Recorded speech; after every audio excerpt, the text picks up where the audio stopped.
안녕하십니까. 무비썸? 왜 웃어? 목표 스타일란 말이야, 목표 스타일. 다시 하시죠.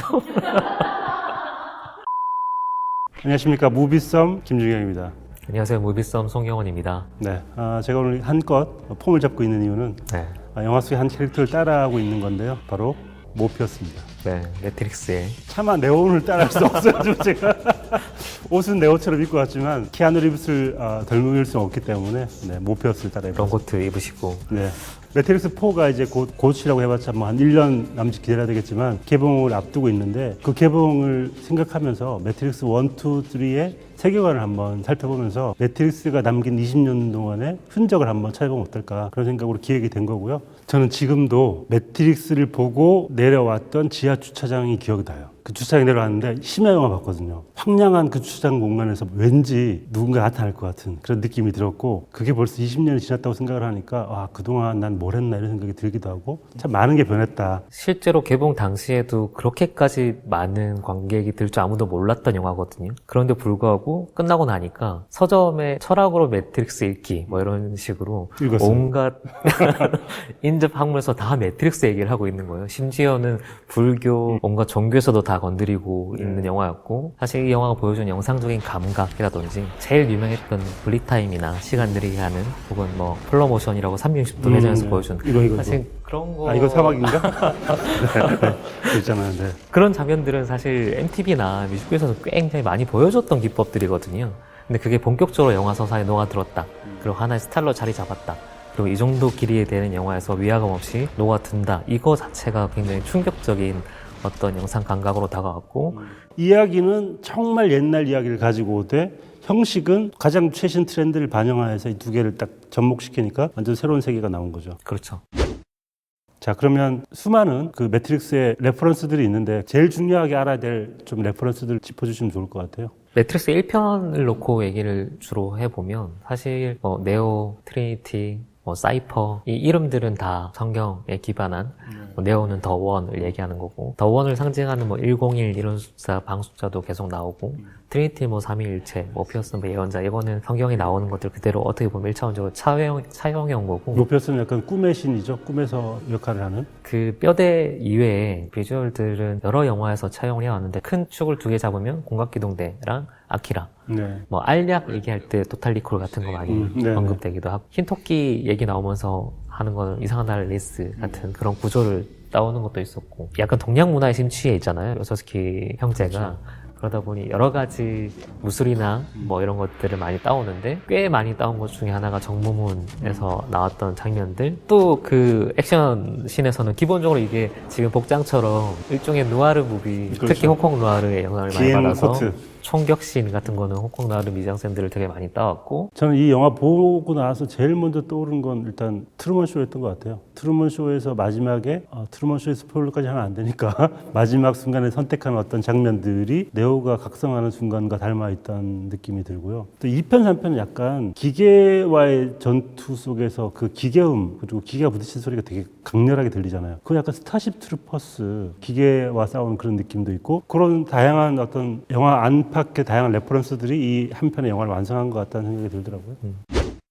매트릭스 1을 보고 울진 않았죠. 그렇죠. 네. 전 울었거든요. 울기가 쉽지 않은데 어느 포인트에서 트리니티가 네오한테 키스하니까 죽어있던 네오의 심장이 막 뛰잖아요. 사랑만이 이 우주를 지구를 구할 수 있다라는 메시지를 보고 이런 대단한 감동이라니 하고 울었던 기억이 지금은 그런 생각 안 합니다만 아마 감독이 원하는 거에 가장 부합하는 이상적인 관객. 이게 2편은 사실은 평가가 좋지 않았잖아요. 1편이 보여줬던 신드롬에 가까운 흥행세 그리고 평단의 호평에 비해서 2편은 상당히 좋지 않은 평가를 받았는데 트리니티가 네오를 깨울 때 키스하는 장면이 1편에 어떻게 보면 핵심이잖아요. 네. 2편에는 거꾸로란 말이죠. 이제 네오가 트리니티를 살리는데 직접 심장 마사지를 해서 갑자기 살려버리잖아요. 근데 거기서 사실은 비슷한 감정을 느끼도록 구성된 스토리텔링 디자인인데 그걸 보고 사람들이 약간 실소를 많이 보였던 것 같아요. 약간 이게 받아들일 수 있는 감정에 대한 선을 넘어버리는 3편에서는 키스하려고 했는데 하지 말라고 그러고 핵심이 그거거든요. 3편에서는 다시 살리려고 하니까 트리니티가 이제 그만 됐어. 나 살리지 마. 라고 얘기하는, 어쩌면 이 세 편의 마지막에 그걸 배치했다는 건 스토리텔링의 어떤 배분이었던 것 같아요. 네네. 사실은 이야기 디자인적으로는 흠잡을 데 없죠. 큰 구성에서 보면. 오늘의 핵심. 작가님의 미리 보는 매트릭스 4. 첫째, 매트릭스 4의 스텝을 통해서 상상해 본 건데 데이비드 미첼이 참가했습니다. 누구냐? 클라우드 아틀라스의 원작자이고요. 이 사람을 왜 데리고 왔을까? 데이비드 미첼의 클라우드 아틀라스의 핵심은 환생이거든요. 환생. 그러면 여기서 유추할 수 있는 것은 네오가 살아 돌아온다. 또 하나 있습니다. 저는 지금 매트릭스를 볼 때마다 늘 궁금한 게, 내가 기계라면 매트릭스를 만든다고 생각을 해볼 때 개별적으로 만들어줄 것 같아요. 전체를 묶는 게 아니라. 묶지 않고. 그렇다면 멀티버스가 되는 거예요. 근데 그게 우연히 버그를 통해서 A라는 세계와 B라는 세계가 독립적으로 존재하다가 엮여버리는 거예요. 그래서 여기에 있던 스미스라는 바이러스가 여기에 들어가면서 여기에서 새로운 싸움이 생겨나고 여기에서 또 다른 네오가 탄생하는 이야기가 아닐까. 이거 약간 게임으로 얘기를 하면 온라인 게임 할 거냐 콘솔 게임 할 거냐 이거잖아요. 나는 콘솔 게임. 상당히 설득력은 있는데. 이렇게 쓰진 않을 것 같아, 물론. 근데 하나만 더 얘기하면 안 돼. 맞아요. 최대한 많이 던져놓으면 그걸 던져 하나는 걸리지 않을까? 멀티버스의 또 다른 또 사례인데요. 만약에 네오가 스미스를 없애지 못하고 스미스가 기계와 인간을 모두 통치하게 되는 순간이 왔을 때 그 세계는 어떨까? 너무 재밌는 상황인 것 같은데 그걸 보지 못했다는 게 너무 안타까워서, 스미스가 이긴 이 세계에서 또 다른 네오가 그 강력한 적, 대단한 적인 스미스와 와서 싸우는 이야기도 보고 싶어요. 한 3가지 정도 시나리오를 5개 얘기했는데 5개는 됐어. 다 편집 당하면 나중에 이렇게 편집해놨다가 맞는 맞는 거 있으면 이제 딱 그러면 되겠네. 그러면 매트릭스 명장면 따라 해봤다 안 해봤다? 어릴 땐 해봤죠. 우리 세대들은 어릴 때부터 성룡 영화나 이서룡 영화를 보고 나오면 무조건 따라해보는 친구들이 있거든요. 그 느낌 그대로 매트릭스를 보고 나오자마자 이걸 해보는 거죠. 저는 안 해봤어요. 이걸 해볼 거라고 상상도 안 해봤는데. 매트릭스 4 나오면 한번 해봅시다, 같이. 매트릭스 4가 나와서 작가님이 얘기한 것 중에 하나라도 맞으면 진짜? 이걸 할 거야, 이거 아니면? 시키는 걸. 4에 나오는 장면, 명장면 따라하기 시켜보겠습니다. 모피어스의 안경의 다리는 왜 없는 걸까요? 질문을 받았지만 답은 모르겠어요.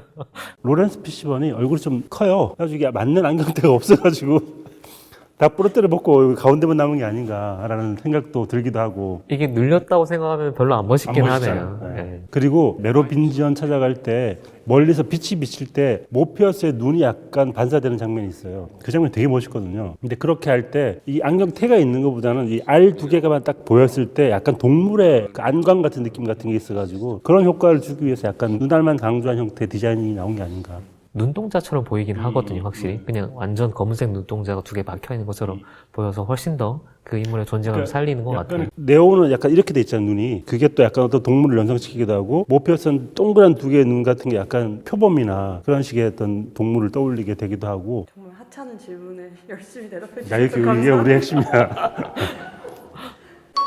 모피어스가 특이한 뒷짐을 지고 있는데 아까 우리 잠깐 회의했어, 이거. 모피어스가 등 뒤를 이렇게 하는 건데, 우리의 답은 50견 방지다. 이게 실제로 해보니까 이게 허리가 펴지면서 어깨가 되게 시원해지면서 50견이 방지되더라고. 모피어스가 그럴 나이가 됐지, 이제. 근데 그때 나온 반론이 뭐냐면 이거 찍을 때는 50개 놀 나이가 아니었다. 20년 전에 찍은 건데 아니, 매트릭스 내에선 50살 된 거지. 나는 그냥 어깨를 좀 더 잘 옷을 멋있게 보이기 위한 이것도 방편 중에 하나다. 네오한테 질 수 없다. 어. 그럼 다음 질문. 네오와 조닉과 콘스탄틴이 싸우면 누가 이길까? 이거 진짜. 너무 초등학생이지. 너무 초등 질문이다, 이거. 근데 되게 이 세계관에서 중요한 질문인 것 같아요. 네. 너무 이거 근데 답이 명확하지 않아요? 저 네오를 이길 수가 없죠. 근데 그렇게 생각해 봅시다. 네오가 매트릭스에서는 절대 강자지만 리얼월드에서는 약간 약하잖아요. 그러면 조닉이랑 한번 붙어볼 만하지 않을까? 그러면 비교도 안 될 것 같은데. 리얼월드에서는 되게 하잘 것 없잖아요, 또. 그러면 조닉이 매트릭스에 있는 네오를 코드를 뽑아가지고 나오게 한 다음에 싸우면 조닉이 이긴다. 조닉이랑 콘스탄틴은? 실제 콘스탄틴 원작에서의 이 콘스탄틴이라는 인물이 갖고 있는 파워의 설정이 뭐 격투술 이런 것도 되게 능하다라고 인간을 초월한 능력치로 나오기 때문에 실제로 붙어보면 어떨지 모르겠어요. 제가 보기에는 실제로 붙으면 콘스탄틴 1등 할 것 같고 2등이 네오. 네오는 일단 기본적으로 신이기 때문에 총알을 피한다니까. 매트릭스 안에서만 신이라니까? 존윅과 콘스탄틴도 매트릭스 안에 들어갈 수 있으면 더 신이지 않을까? 근데 설정상 네오가 될 수 있는 건 네오밖에 없잖아요. 더 원인데. 그러면 마지막 질문으로는 두 분이 토마스 앤더슨이라면 빨간 약을 드실지 파란 약을 드실지. 저는 매트릭스 전체 이야기가 굉장히 엘리트주의라는 생각이 들거든요. 각성한 자가 인류를 구하는 이야기. 그렇다면 거기에 있는 꿈을 꾸고 있는 사람들을 깨우쳐 주는 게 인류를 구하는 것인가? 그래서 저는 오히려 빨간 약을 선택을 꼭 하는 사람이 용기 있는 사람이고 파란 약을 먹는 사람이 현실에 안주한 사람인가? 알 수 있다. 현실에 오히려 더 충실하게 매달리는 사람일 수도 있다는 생각을 하기 때문에 저는 오히려 파란 약을 선택을 하고 싶어요. 저도 이 영화 갖고 있는 각성에 대한 거에 대한 반감이 있거든요. 근데 만약에 내가 고른다고 하면 아마 빨간 약을 고를 것 같아요. 제가 계속 하고 있는 짓들을 보면 빨간 쪽으로 가지 않을까? 라는 생각을. 내가 하고 있는 짓을 생각하면 나도 빨간 약일 것 같긴 한데 왜냐하면 그때 가보지 못했던 길에 대한 생각을 하지 않을까. 대부분은 빨간색을 선택하고 사이퍼가 될 것 같아요. 네, 오해를 하겠죠. 그러니까요. 그럴 것 같습니다. 포트나이트라는 게임이 있어요. 네, 포탄 쏘는 거 아니야 이렇게? 그건 버트리스고요. 그 애니매트릭스 보고 왔거든요. 한 3번은 잔 것 같아요. 블라드 아트라스는 어떻게 생각하세요? 과하죠. 과하죠. 과의 극치죠, 극치. 1편 때는 그냥 최선을 다한 거 아니야? 거의 대부분 그랬던 것 같아요. 너무너무 난 만족스러워서. 늘 근데 아, 그래요?